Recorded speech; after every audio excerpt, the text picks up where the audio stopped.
Oh, you don't know how lucky you are. You know, outside, they have thousands of people standing there trying to get in. Then we have 3 other rooms that are packed just like this one. So you'd be very, very good real estate investors, this group. Amazing, really amazing. I want to thank you all. It's great to be here. We had some big news today, a lot of good news.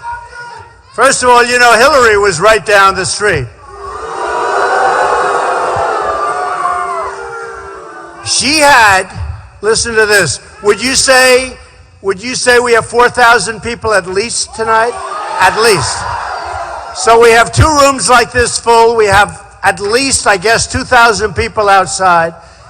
And Hillary had 250 people. That's not good. That's not good. Well, I'll tell you what.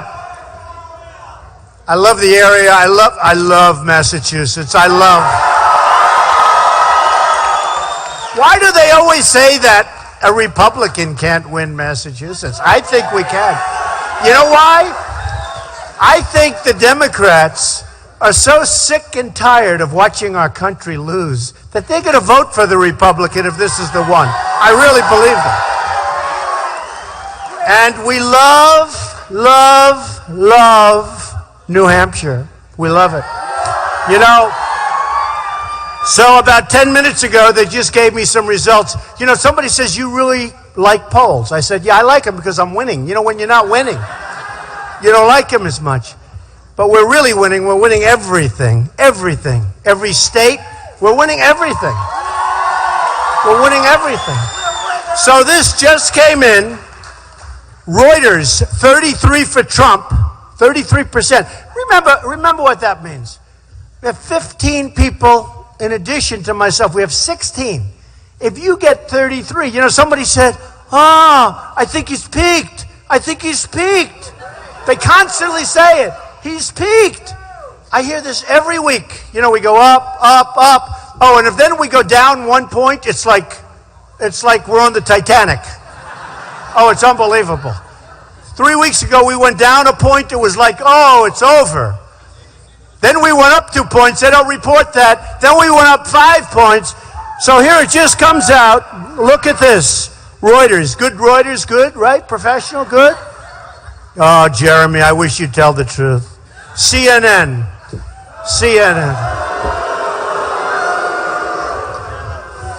All right, what are you going to do? What are you going to do? You know, I told him last time, it was very interesting. We were at such a great success. It was so great. You saw it 3 nights ago. We had 8,000 people, maybe. There were 8 demonstrators. No, it's true. You saw it the other night. 8 demonstrators. And they started, you know, shouting a little bit, and they were gone very quickly. And they were, you know, it's freedom of speech, you can do it. And I said to the people, 8,000 people, and I said, here's the bad part. They'll be the story. And I thought I could talk the press out of it by saying that. Next day, demonstrations. I'm telling you, we had 8 people. And 2 of them asked for my autograph when I was going out. No, it's true. These were not violent demonstrators. These were nice people. But anyway, so Reuters comes out. We're at 33. Carson's at 15 in second place. Think of it. That's a big difference. That's a big difference. Then you have other people. Actually, Carly is way down. Wow, what went on? What's going on? She went way down. But you have Rubio is way lower. But if he goes up 2 points, Rubio surges. No, I had it in Florida. You know, we're winning Florida. Can you believe? I love Florida. So we're winning Florida. And they had a poll. And I was 29. And they were your governor and your sitting senator. They were like 11 and 14 or 15. And one of them went up a little bit. And they talked about Bush and Rubio, headline, doing better. And I said, oh, that's too bad. I guess I got wiped out. I must be way down. So I'm reading the story. I get to paragraph 3. And I'll say, why Mr. Trump is at 29? I said, wait a minute, I'm at 29. They're at 11 and something. But that's the dishonesty of the press. You have no idea how dishonest these people are. You have no idea. No, you have no idea. It's brutal. It's brutal. You get sort of tired of it. Actually, it's so bad. It's so bad. Last night I watched Megyn Kelly. I haven't watched her in a long time. And you had these two clowns on, one Steyerwalt and another one, the other one who was a speechwriter for George Bush. How can you be a speechwriter for George Bush?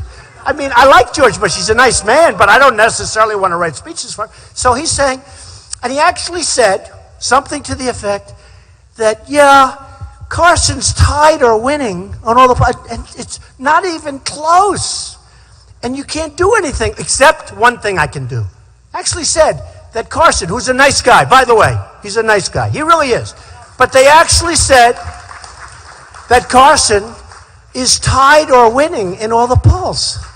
And I'm saying, and you know, on my Twitter, I had people that went crazy, that it's a total lie, Mr. Trump. They want to have like a revolution.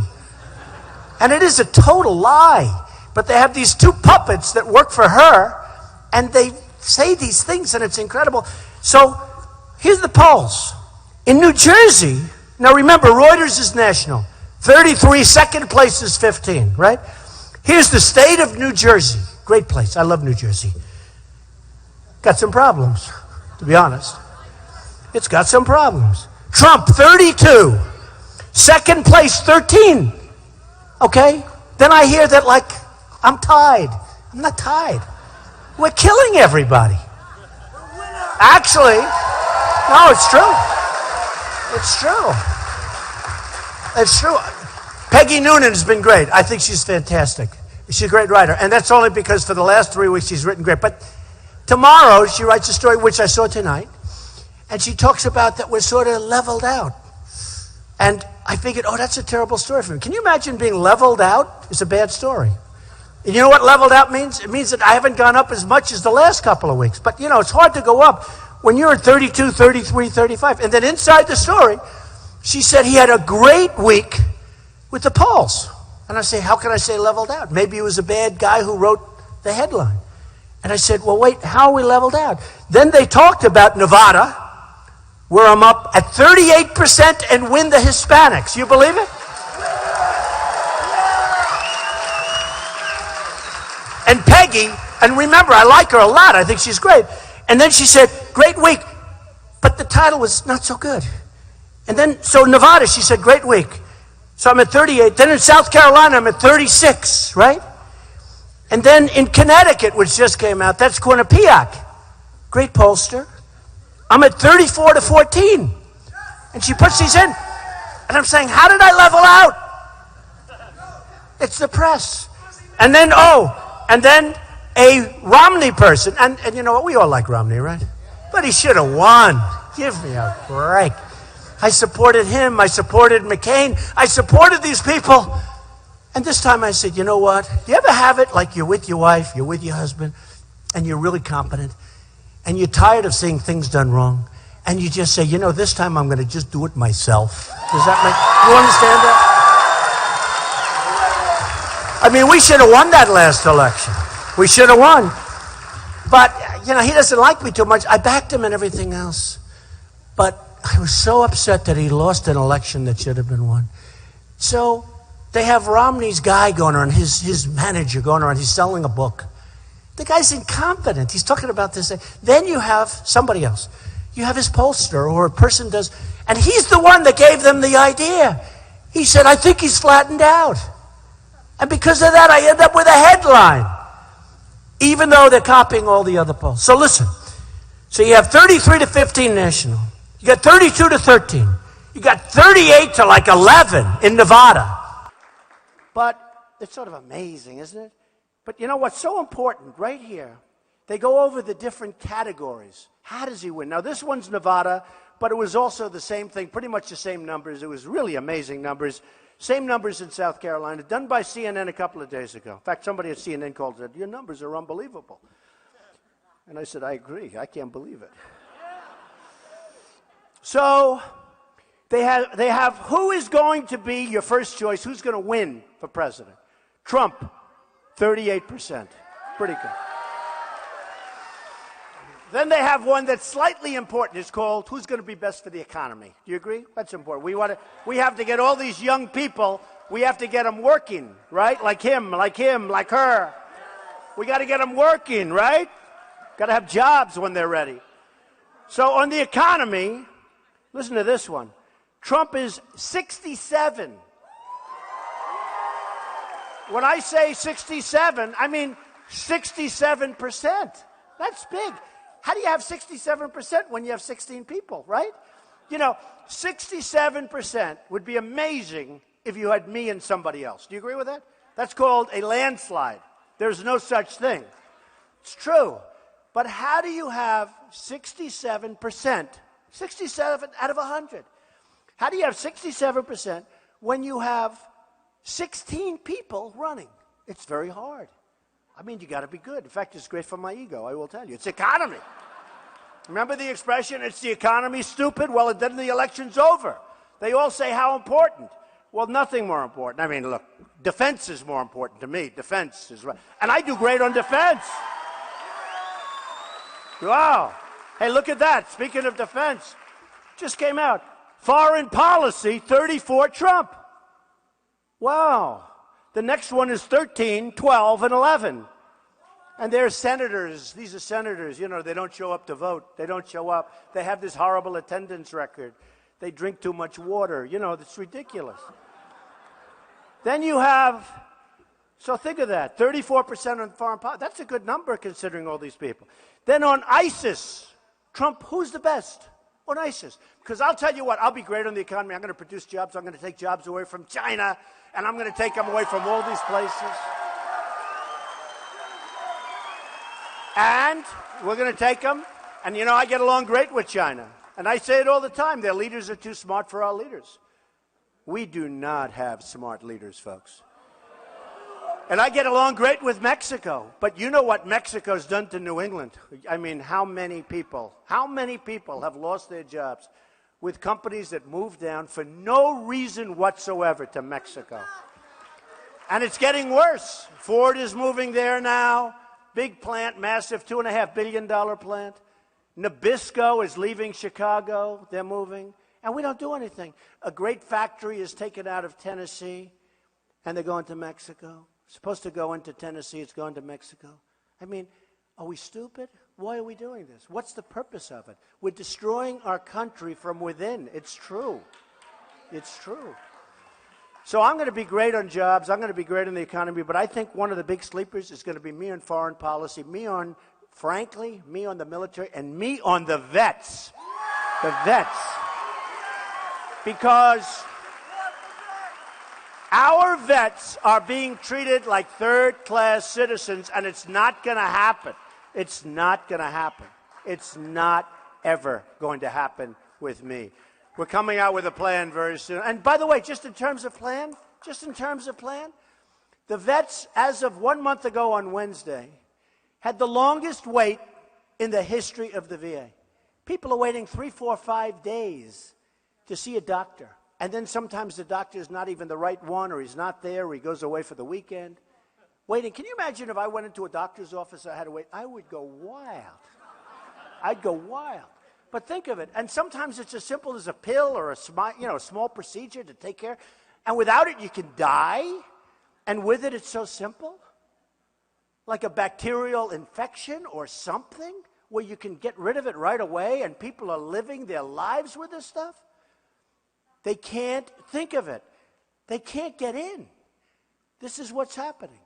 And we're going to work it because I am so tired of the Veterans Administration and the incompetence. And you people know, you have a lot of vets in New Hampshire, a lot of vets in Massachusetts, and I see all these heads, they're all nodding and they're agreeing. But if they can't get in, we're going to let them go see private doctors, private hospitals, get themselves fixed up, and we're going to pay the bill. It's simple. It's simple. It's simple. And you know what? I would be willing to bet that's cheaper. You know, thousands and thousands of people have died waiting because they can't get care. And seriously, at some of it's really minimal care. It's stuff that would never cause a problem. And they die. And they're vets. And yet, illegal immigration gets treated better. You heard the other night, this maniac Sanders. And then Hillary keeps going, yes, yes, I'll do that too. Yes, yes. They want to raise your taxes to 90%. 90%. If you work, they'll think of it. You know, they call them, somebody said, well, that's a little rough because, you know, I called him a word. Did anyone know the word? Right? That's true, communist. Oh. Well, you know, what he wants to do is unthinkable. He wants to raise costs by trillions of dollars. And you know who's going to pay for it? You're going to pay for it, just so you understand. I mean, you know, it's not like, oh, gee, we'll do it and everything's going to just evaporate in the air. It's going to evaporate free. He talks about free. And you know what? Where it's necessary, you do what's proper. We want great medical care. We want things. But what's happening here with this Bernie, and the problem is he's dragging Hillary. Poor Hillary. Oh. She's, you know, he's ranting and raving, and she's saying, I'm going to do that too. I'm going to do that. How about free medical care for illegal immigrants? No, but how about it? But our vets don't get it. Our vets aren't getting it. And they have better treatment. Somebody even said they want to put the illegal immigrants on Social Security. So, not going to happen, folks, because I will tell you, we're going to build a wall. It's going to be a real wall.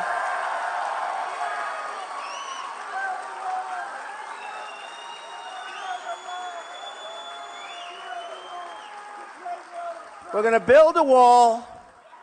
And you know what? We're going to have a beautiful big door in that wall, but we're going to have people come in. And they're going to come in, but they're going to come in legally. They're going to come in legally. They're going to come in legally, and they're going to be great. And the ones that are here that are bad, because we got some bad apples. We got gang members all over Los Angeles. They're illegal immigrants. These are illegals. They're illegals. You see what happened to Kate in San Francisco. And I took heat when I first announced, how about me? Rush Limbaugh said, man, he's taken more incoming than any human being I've ever seen. And then they found out I was right. I talked about crime. I love Mexico, by the way. I love the Mexican people. I have thousands working for me. Thousands. I have thousands. They work for me, and they're great. They're great. But we have people here that shouldn't be here. We have people that should be back in their countries and let their countries take care of them. Let their countries take care of them. You know, I heard one of the other candidates say, we're going to put them in prison. Well, what are we going to do? Put them in prison for 45 years? We're going to take care of them? I don't think so. I don't think so. But you look at some of these gangs, you look at some of these members, these are tough dudes. I just saw the police over here. Where are these guys? Look at these guys. These are beautiful. Come here, come here, come here. Come here. Come here, fellas. Come here. Come here. Come here, fellas. Get up here.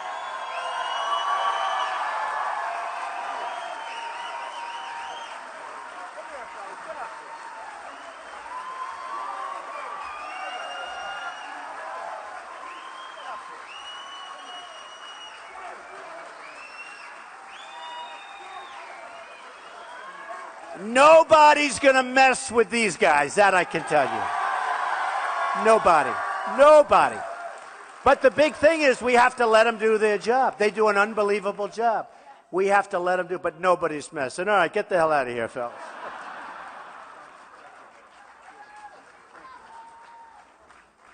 These guys are great. They do such an amazing job. So we go down the line. And I say to myself, we don't have victories anymore. We don't. Whether it's ISIS, I watched a general the other day on television being interviewed. First of all, why does a general get interviewed? Who ever heard of a general being interviewed? Right? Only in this administration. The generals, they said to him, what do you think of ISIS? Oh, it's very tough. Tough. ISIS is tough. Can you imagine General George Patton saying, gee, ISIS is really tough? First of all, he wouldn't be on television talking. You know what he'd be doing? He'd be doing the shooting, not the talking, right? There wouldn't be talk. He'll talk. He'll talk. You know what he'll talk? In the parade when he's coming up Fifth Avenue and everybody's celebrating him. That's when he's going to talk. General How about General MacArthur? Highest marks in the history of West Point. These guys, these were generals. We need a general. We need a general. They had the whole deal. Tough, smart. They even looked good. I know it's not nice to say. They'll say, oh, that's not nice. That's not politically correct. When these guys got out of their plane, they looked like, okay, like these guys. We need strength back in this country. So I'm watching this general, and they said, well, how long would it take to beat ISIS? Oh, I don't know. It's very tough. I'm saying, what's wrong? Then another general who's retiring, good guy. They're all good guys. But he said the Army is the least prepared that he's ever seen the Army in the history of the country. Now, he may have said since Second World War, but I think he said in history. But he said the worst he's ever seen. Now, he's retiring. Good guy. I don't want to mention names. Good guy. But how about this? We spent all this money. We owe $19 trillion. Used to be 18. Every 2 months I change. I go from 18. Let's see. I said 18 last month. Now it's 19. Now it's going to be 20 very soon. So we owe $19 trillion. We spend all of this money.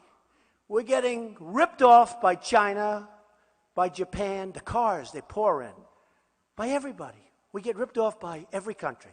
Brazil. Name a country. Anybody know a country? Where are you from? I'll show you. Your country is beating us. Where are you from? Okay, name a country. It doesn't make any difference. Germany. Yeah, we protect Germany. How about Germany, okay? We have an economic behemoth. Did you know? You know, most people don't know. You know, we protect Germany. You ever hear our budget for military is many, many times every other country? That sounds good. You know why? Because we're protecting everybody. It's not for us. South Korea, I told you, I order televisions all the time, South Korea. I have big projects, 4,000 televisions, fairly recently. 4,000. I want to buy it. I'd love to buy American. I don't even try because nobody makes them. So it's all, everyone, South Korea, Samsung, LG, they all come in with bids. Actually, Japan, you know, Sony, but they've lost their way, Sony. I got to tell you, their prices are so high, it's ridiculous. But South Korea, 4,000 televisions. Now, we protect them. We have 28,000 soldiers on the border, and we have this maniac next door who's playing around with nuclear weapons. And we always talk about Iran, which, by the way, is the worst deal I've ever seen negotiated in history. The worst. The worst. It's the worst deal. This was done by incompetent people that, I don't know, maybe they don't care. How could you be so stupid? How could you do a deal, and I really mean this, where the Ayatollah and everybody else, or as the president calls him, the supreme leader. Do you ever notice? I refuse to call him the supreme leader. If I win, I promise, I will never be talking about him as the supreme leader. I'll be saying, yeah, he's the head guy. I'll call him the head guy. But I'm not calling him the supreme leader. I watch Obama, the supreme leader, has said, well, the supreme leader wants to bring death to the United States, death to Israel, without question. They're dancing in the streets, and they're calling us stupid. They're saying we're stupid, okay? He says, we are. I guess we are. We're as good as our leaders, right? We're getting killed. But they call us stupid. Now, if you're doing, because you have a lot of very successful people here, if you do a deal, and the person on the other side of the table walks out the room, you hear him call you a stupid jerk. What a stupid person. What a dumb, dumb person. Even if you think you're making a good deal, you're not making it anymore, right? Don't you think? I mean, it's incredible. So we have a case with Iran. Nobody mentions North Korea. I don't know what's wrong. So he actually has nuclear weapons. I think they don't want to bring it up. You know? No, I think they don't want to bring it up. And China has total control. Believe me, China, they die without China. But China's too smart. You know, they're taking our money. They're taking our jobs. They're taking everything. And then we say, could you help us with North Korea, please? Please, please help us. And you know what China says? We'd love to, but we don't have much power over them. No, all we do is give them the food, the this, the that. Without them, they'd choke. They say, and by the way, I've read a lot, so much. It's coming out of my ears. Think of that. I read so much about this. China has total control. But they say they don't because they don't want to do it. They love us dangling. So we're after Iran, and it's a horrible deal. 24-day. How about the self-policing, where they police themselves? Do you like that? How about the 4 prisoners that we don't get back? Okay? How about? And now the other day, they said, we'll give you 3 back, but we want 19, and we want many other things. Oh, this is us. Sergeant Bergdahl, right? No, think of this guy. In the old days, he gets shot for treason, right? Right? These guys would say it. They're too nice, but they know. Believe me, they know. But Sergeant Bergdahl. So we have Bergdahl. So we get Bergdahl. This is the way we trade. This is like emblematic of everything we do. We get Bergdahl, a rotten traitor, who should be, frankly, who negotiated with terrorists, who left, who 6 people died looking for him, who, by the way, the other night, on every television, they said he won't even go to prison. Because they'll think of it. Did you hear this? Because, well, he might have psychological problems. He's not feeling so good. Can you believe it? So we get Bergdahl, and they get 5 of the people that they most want, total killers, leaders who are now back fighting, trying to kill everybody in their path. That's what they get. They get the 5 people they most wanted, and we get 1 traitor. I tell you what, probably can't do it. But if I win, I may just have him flown back right in the middle of that place and drop. Boom. Right in the middle. Let him have him. Let him have him. I mean, that's cheaper than a bullet. But this is the problem that we have as a country. We don't have strength anymore. We don't have leaders anymore. You go to stores, and you don't say Merry Christmas anymore. No more Merry Christmas. No, think of it. No more Merry Christmas. You don't have any indication of Christianity. Not allowed to do that. Oh, that's against the law. How sad is that? And by the way, if you're another religion, I think that's great too. I think it's great. Let them have their representative whatever. But I think that's great. But why is it that we can't say Merry Christmas? You go into Macy's, what's true, right? Merry Christmas.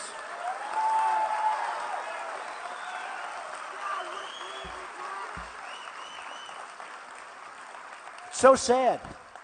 And it's not the same. I don't want to say happy holiday. Oh, happy holiday, wonderful. And use your own expression. And I have friends that are in other religions. I mean, but they still like Christmas. Everybody has a good time with Christmas. It's true. It's true. And many of them, by the way, Merry Christmas. And many of them, actually, it's not in their religion. They celebrate Christmas. They love it. They love turkey, and they love everything. Our country's going to hell. I wrote a book. It's coming out. It's a horrible name, horrible picture. It's not a politically correct name, but I don't care. I don't care. You know, I said to somebody this morning, they were talking about political correctness. And I said, the problem is, it takes a long time. You know, I went to Ivy League school.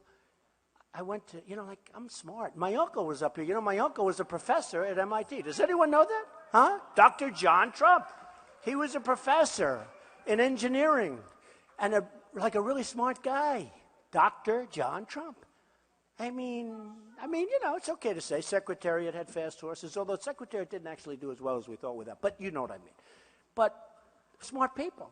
But who would think that these things are happening? Who would allow what's happening to our country to happen?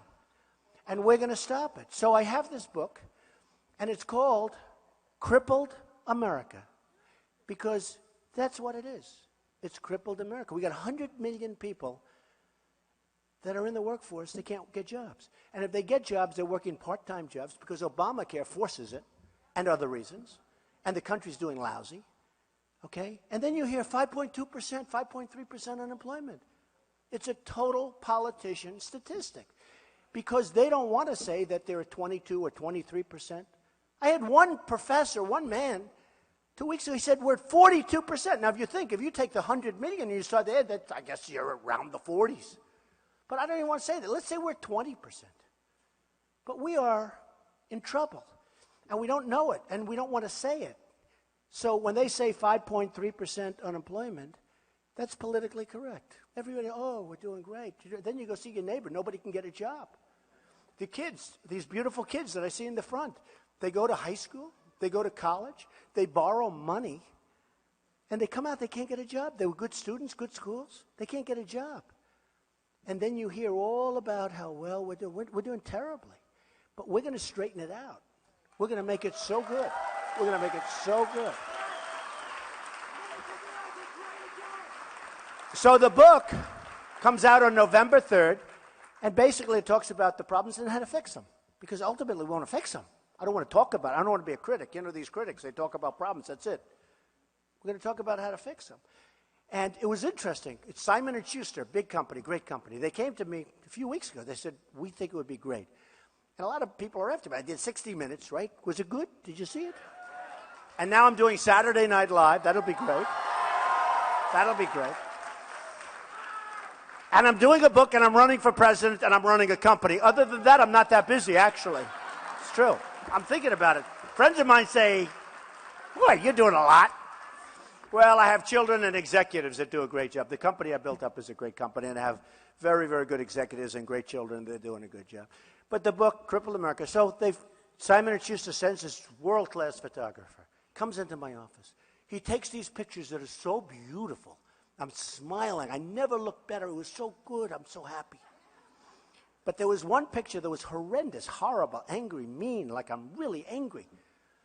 And I said, you know, how can you have, when you're talking about the problems that the country has and how to fix them, now we can do it later when they're fixed, but how can I have a big smiling face? How can I do that? I have the worst picture of myself I've ever seen, and I agreed to it. My wife said, what are you doing? That is horrible. It's the meanest. It's true. It's the worst thing. I'm looking. I think he got it when I wasn't posing. He got me. And somebody said, maybe that would be a good picture. I said, there's no way. But I put that picture on. I think the book is going to be good, and I think it's going to do well. And we're going to have some fun, and we'll see what happens. A few things. They talk about dreamers, right? Dreamers. They want the dreamers. Everybody wants to be a dreamer. But the dreamers don't refer to our children. They refer to other children coming into our country. And I want dreamers to be about our children. I want that. I want that. It's so important to me. I want that. We're going to repeal and replace Obamacare.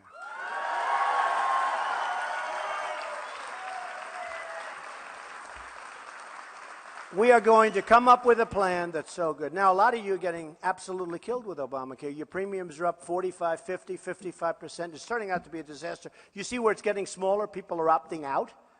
Businesses are dying. They're hiring all part-timers so they don't have to show the number that you're supposed to show. I mean, what's happening with this Obamacare is a disaster. Your deductibles are through the roof. I mean, literally, you have to get hit with a tractor. You have to get hit with a tractor. And we are going to repeal it. We're going to replace it. We're going to get rid of the artificial lines that are drawn around each state. You know, the states, I get a bid. I have thousands of people. I bid. And if I'm in New York, if I'm in Massachusetts, if I'm in New Hampshire, I get no competition.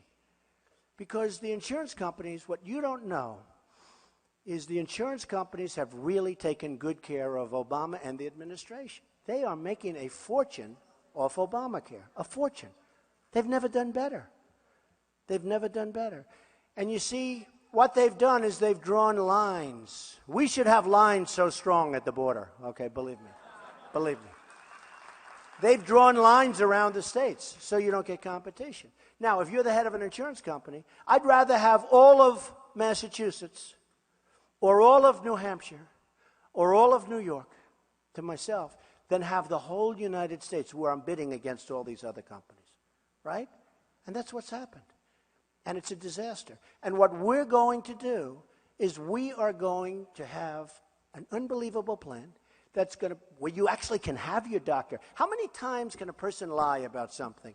28 times. You can have your plan, you can have your doctor. Always you can have your doctor, you can have your, then people say, where's my doctor? Oh, forget it, he's gone. Now, a lot of doctors have left the practice. They're retiring. Because I have a few of them that are friends. They said they have more accountants than they have nurses. It's so complicated. They don't get their money. It's a disaster. It's a disaster. And remember the website? $5 billion for a website that still doesn't work. It still doesn't work. So we're going to take Obamacare, and we're going to make the insurance companies make much less money, but they'll do fine. They're making a fortune now. They'll do fine. And you're going to have competition, and you're going to end up with great plans, and you're going to bid it out, and you're going to be happy. And everyone's going to be happy. And it's not going to cost the government, because the one thing I want from the government, I want to make sure these entities and these companies are very strong. So if there is a catastrophic event, the insurance company is going to be able to pay for it. Not that we have some guy opens up a company and starts taking deposits, and he can't pay it. So we got to make sure they're strong. But that's all. That's all we need. That's all we need. And it's going to be beautiful, and everyone's going to be happy. And I'm going to get people to approve it, because that's what I do. I get people to approve things. Right now,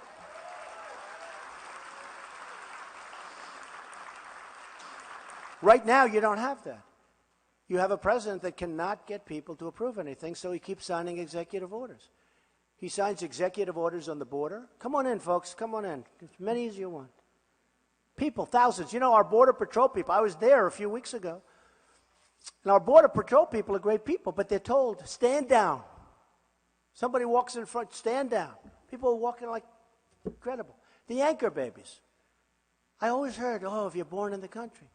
And this isn't Mexico. It's Mexico and every place else. China, all over Asia. People are being born on our soil. And congratulations, folks. We're now taking care of them for 85 years. So everyone said, oh, you can't do that. You can't say that. That's it. If you're born in this country. I said, wait a minute. We can't be so stupid that this is possible. People are having babies. They come across the border 2 days before they have the baby. They have the baby, and now congratulations. They're an American citizen. They get all the benefits. It's hundreds of thousands a year from all over the world, in all fairness. In all fairness to the southern border, from all over the world. So I looked into it. 14th Amendment. And guess what? Everybody said, even the television lawyers, they all said, well, you'd have to go through a whole big thing. It would take years. You have to go through, you'd never get it approved. Except there's a clause in there. There's a clause in the 14th that's there. And the worst that happens is you have to get a simple act of Congress. You don't have to go through the whole big deal that it was going to be impossible. And it was there. And everybody agrees with, not everybody, but the real legal scholars agree with me. Very simple. It could be you don't even need the act of Congress because they came in illegally. How can somebody coming in illegally, lying down, having a baby, congratulations, citizen? No, how can it be so? How can it work? How can it work? And then I used the term anchor baby, and I was hit at a press conference. Mr. Trump, do you know that's a derogatory term? I said, well, I didn't know that. I mean, it's a term I've heard. What would you do?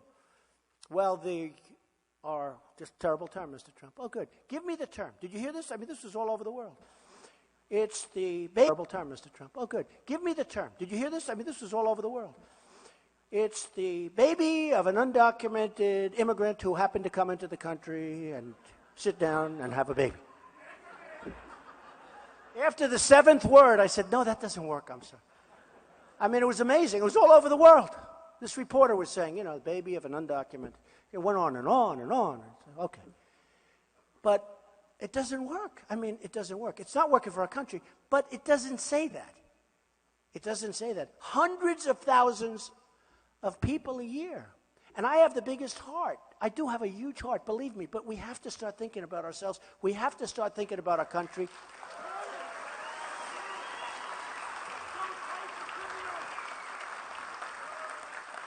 I have to start thinking about our country. Our country's falling apart. Our infrastructure, our roads, our airports. I leave Qatar. I leave all of the different places. I leave all of them. I know all of them. You have airports like the likes of which you wouldn't even understand. Me neither. You leave some of these places in China. They have airports that are so incredible. And then we land at LaGuardia, where you have potholes in the runway. No, I mean, it's unbelievable. Where the runways are too short. Planes go in all the time, you know. And you know why? You have this filthy water, filthy. They've been trying to expand the runway. It's not even nothing in the way except water. And they can't get the environmental impact statements. They'd rather save a tadpole. It's true. No, it's true. Then add another 1,000 feet to the runway so planes don't go in, because 7,000 feet now is too short. This is where we are. This is where we are. And it's going to change. It's going to change.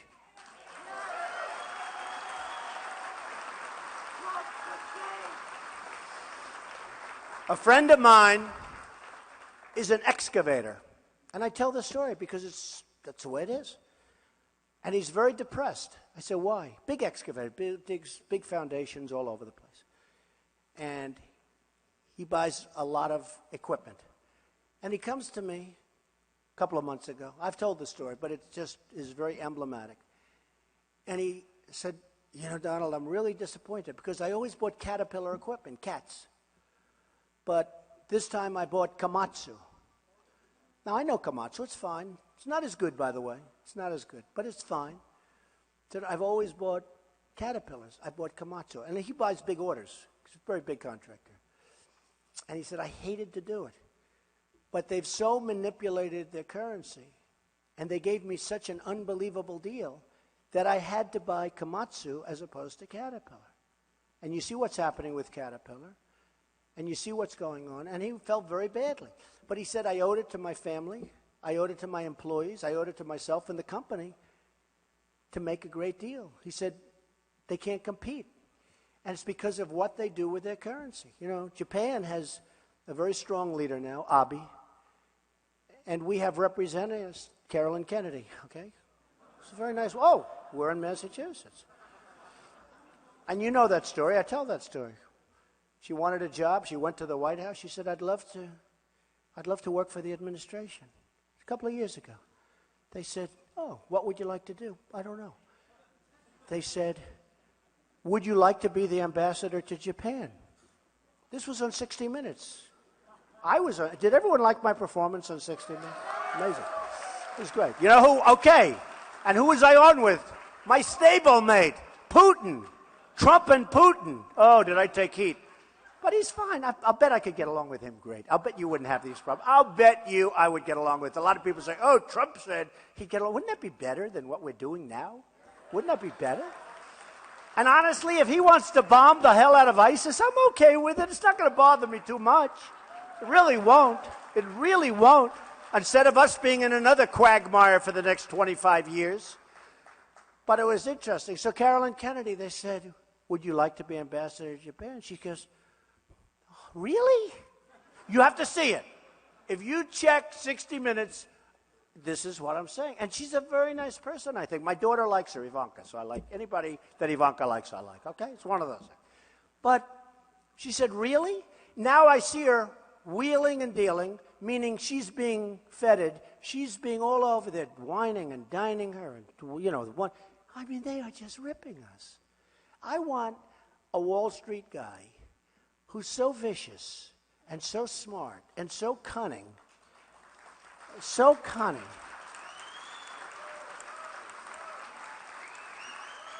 I mean, I know guys that are brilliant, but they're brutal. You will not want to have dinner with them. You would not like them. You won't. Who cares? We're so tired of these people now that are just killing us. I know people that are so smart. You leave them with Japan. Don't worry about Abe. My guys, they won't be having much dinner, believe me. And if they do, they're going to pay for it. We're not paying for it. I'll tell you. No, they're good because they're natural. They're natural. It's like a great golfer. It's like Jack Nicklaus. You know, why did he make the putts? It's like Tom Brady. Great, right? Why is he better? Who the hell knows why he's better? He's a great guy. Who knows why he's better? Who knows? He just plays better. And they play better under pressure. You know, the great ones, you look at the great ones in sports, and the great thing about sports, it's a microcosm of life, but it's easier to understand. But you look at the great ones, they do better under pressure, whereas most people wilt, right? We see it all the time. They wilt. I know the best. These guys are the best. And some are nice, like about 2% of them. I don't care. I have Carl Icahn, great businessman. He wants to do a lot. I have so many people. Ever since I went to #1 of the poll, I have the biggest guys and the best guys. Now, I know guys that aren't as big, and they're better. I know people that are totally overrated. I know people you never heard of. They're better than all of them. But we will have the greatest trading teams. Nobody's going to be losing $400 billion a year to China. Nobody.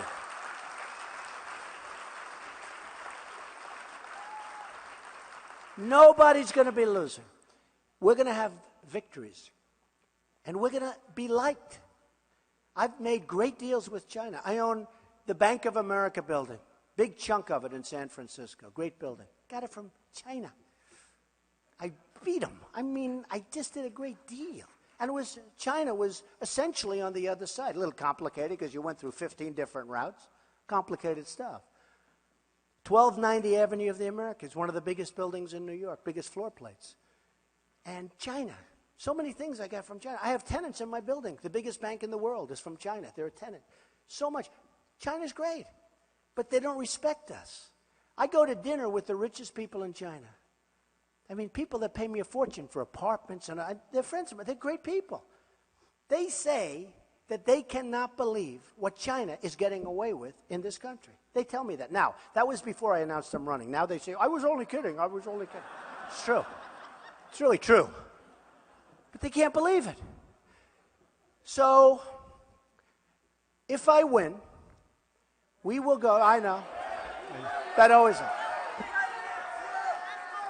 I love you folks. But you got to say, I want to be the power of positive thinking. Dr. Norman Vincent Peale. Great book, right? Dr. Norman Vincent Peale. But look, I'm running against a lot of people. Somebody said, oh, what a fine group. I'm trying to find out why.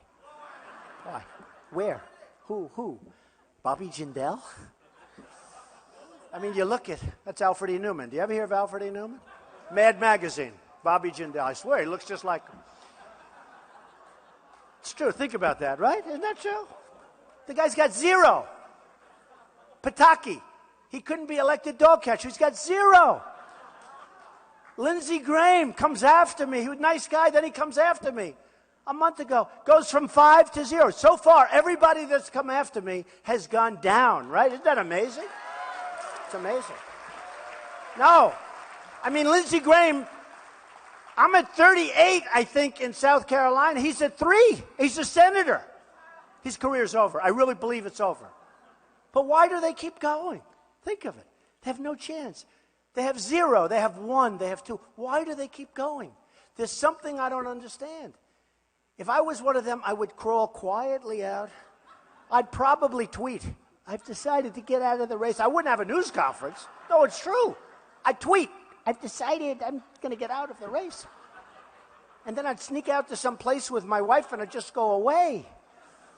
They have 0. And now they're going to go in the child stage. You know the child stage? They call it the children's stage. That's for the debate. It's an incredible thing. By the way, you saw what happened. So we're going to have a 3-hour debate. And I give credit to CNBC, by the way. I give credit to them. Because they had guts and they did the right thing. But I said, wait a minute. We had a 3-hour debate last time. By the time it was over, I could stand up for 20 hours. I could do it all night long. Standing here for 2 hours, this is a lot tougher. But I could stand up. But you know what? People sitting home, they don't want to watch 3 hours. Hillary, we were watching her for an hour and a half. And it was boring as hell. Who the hell wants to watch for 3 hours a debate? So we actually called Ben Carson and myself. We wrote him a letter saying, listen, if you're going to have it 3 hours, we're not going to participate. I want to have a good show. I want to have it be good.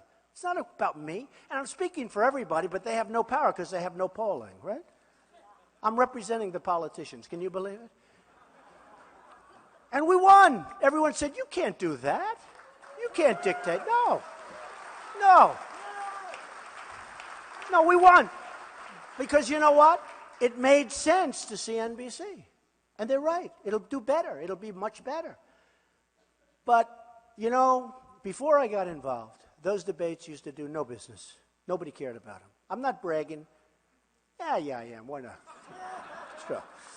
Before I got involved, they did nothing. Poorly rated shows. So then I got involved, and they figured, well, they'll probably have 6, 7, 8 million people. They had 24 million people in Fox, the biggest in the history of cable. And the number's actually higher now because, you know, they get the final numbers and they're higher. Then CNN goes on. They had almost 24 million. Listen to this one. The biggest number in the history of CNN. This isn't Donald Trump. You know, where they say, oh, Trump, I don't exaggerate. Believe me, I exaggerate a lot less than people think. They had the biggest rating in the history of CNN. And they took the price for ads from $4,000, you read this, to $200,000 and $250,000. So they made the debate so long. Who can blame them?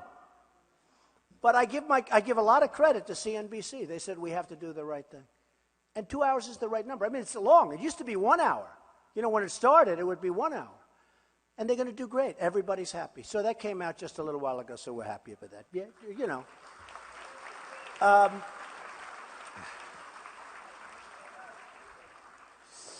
I just want to end by saying that it's so amazing. Wherever I go, we're having crowds like nobody's ever seen. I have a couple of folks that work for me, George and Corey and a lot of different people.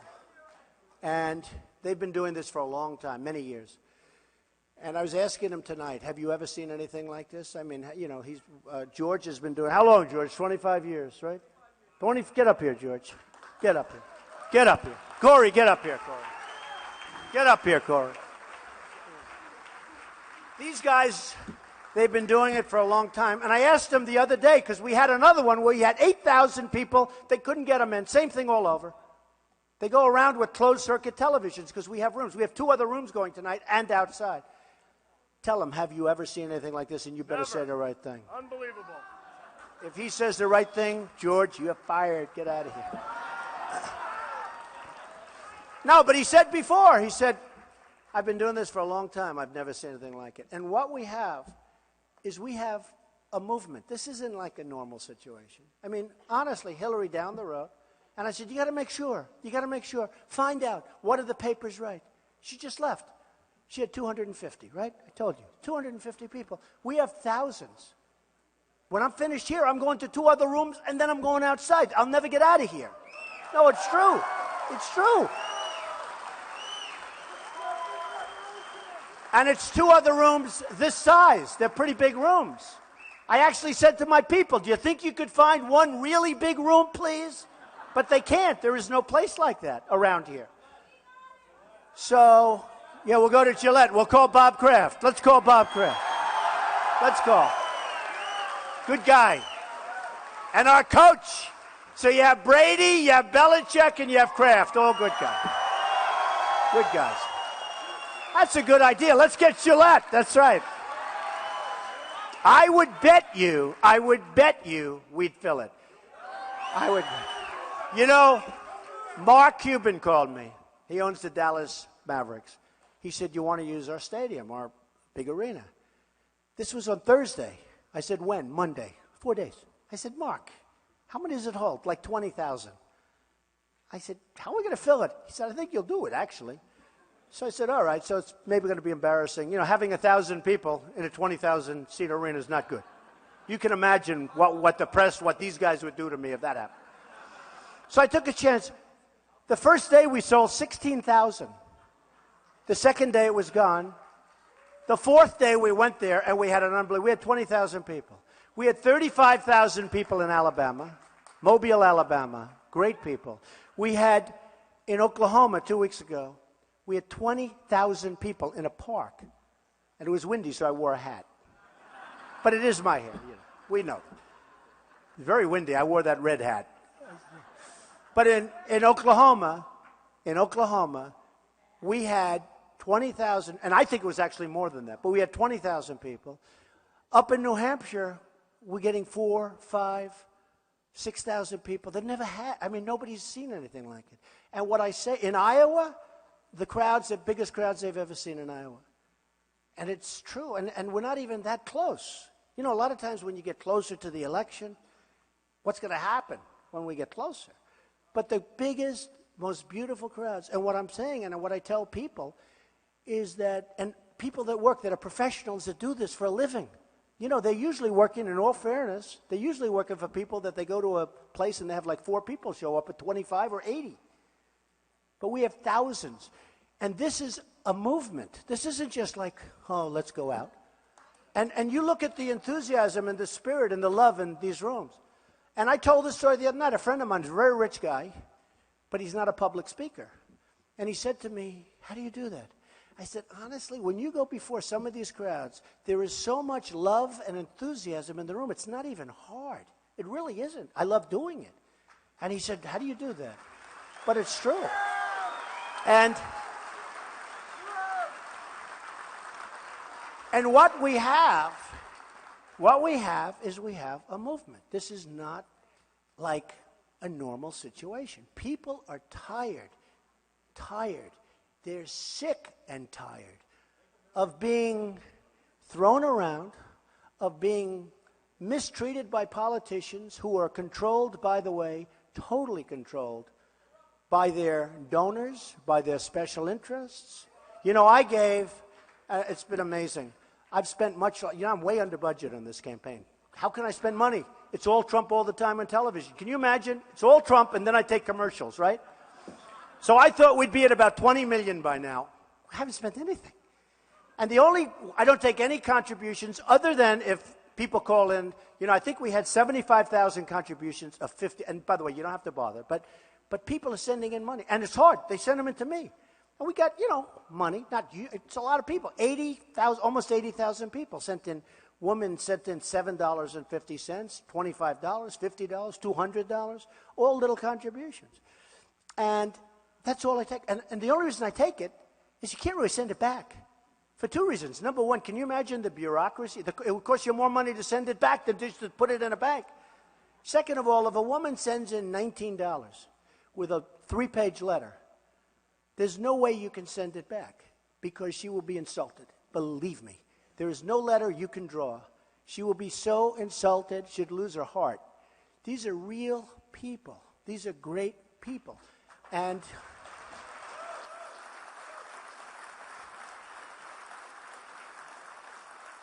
they've still, as you know, when you hear 75 or 80,000 people do this, it's still like $3 million or something, $3-4 million. Now, so I was going to have 20 million spent. I haven't spent. And then I said to myself, wait a minute. Should I put a lot of money in there just to show, or should I just sit back and wait? Should I say the following? I'm number 1 in every poll, and I spent the least money. That's what we want in the country, right? Don't you think? You know, think of it. Think of it. Think of it. Wouldn't it be nice? I mean, some of these guys have spent $25 million, and they don't even know what they're doing. And you know, I told my people I wouldn't do it, but I don't care. A lot of the money that you see raised, it's a whole big scam. Because when you say they raised 20 million, they raised 15 million, do you know what people take out of that money by the time they get to actually use it? They have very little left. They have very little left. You have guys taking commissions. I mean, you have the government ought to even look at it. It's better than renting apartments for brokers. You have guys, I mean, Romney had a couple of guys made a fortune from raising money. What is this? So we have an unbelievable group of people. We have a great group of talent. And I just said, I'm going to start talking about the fact that to be the most successful and to have the most successful campaign, and some people say they've never seen anything like it in the history of politics, and to have spent the least amount of money, I feel so proud of that, you know? I feel so proud of it.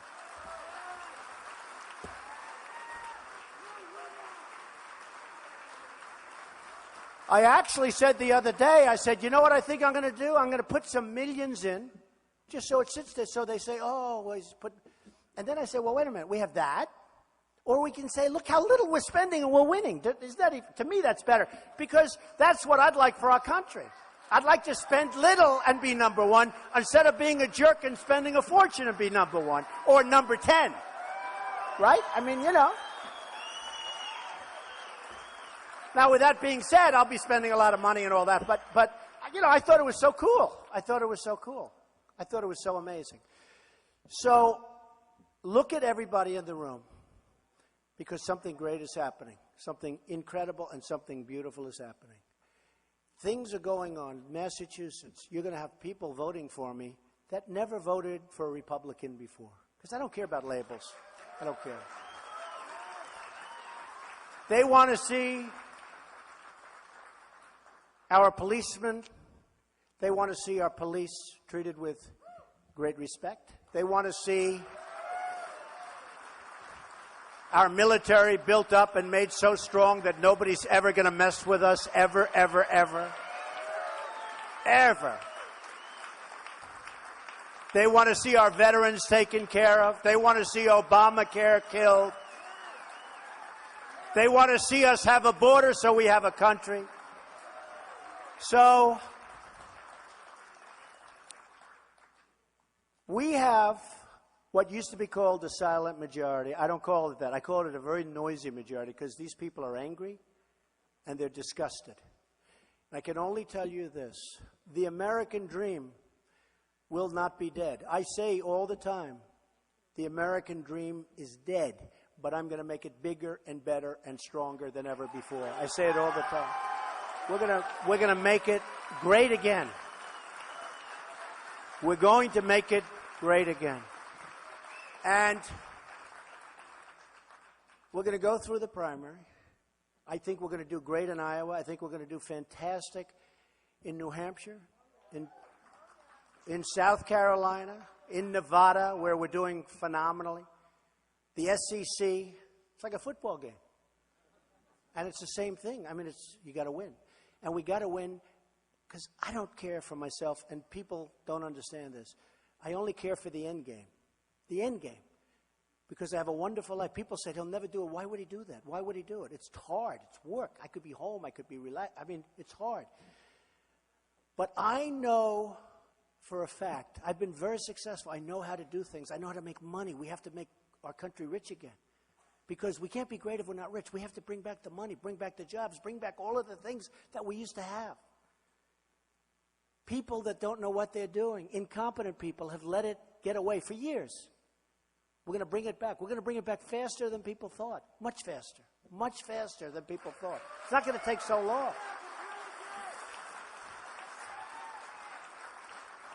And I can promise you one thing.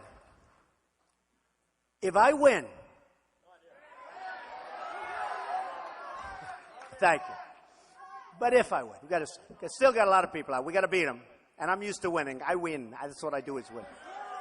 How about these characters that say, oh, we think Trump maybe is getting, I just win a poll by 20 points. We think maybe he's going to get out of the race. No, I'm not going anywhere, folks, believe me. Just so you understand. I told Meet the Press because I was being honest. Chuck Todd said to me, are there any conditions under which you'd leave the race? Now, a politician would say, absolutely not. These guys at zero say no. They're never going to leave. Then 2 days later they leave, right? They lie. But there's no controversy that way. So I say, well, you know, if I started doing really badly, if I came here and there were no people, if the polls were terrible, if nobody cared about me in the press, instead of like going like the maniacs where we get these crazy ratings and they do care about me, if it all fell apart, yeah, I'd get out the next day. Trump might consider leaving. They're so dishonest, all of you. They are so, no. They are so dishonest. Horrible. And they never show. I do this all the time. They never show the room. 8,000 people. My wife, I come home. Oh, I thought you did great last night. Were there many people there? I said, what do you mean I had 8,000 people? Oh, they never showed the crowd. They have the camera on your face. They never show it. And they turn down the volume. So you have people going crazy, but you don't even hear. She said, were there many people? 8,000. 8,000 is like a small room for me. But they only show. I tell them to pan. Do you guys ever pan? Even now, pan. Go ahead, pan. Pan. pan the room. We will make America great again.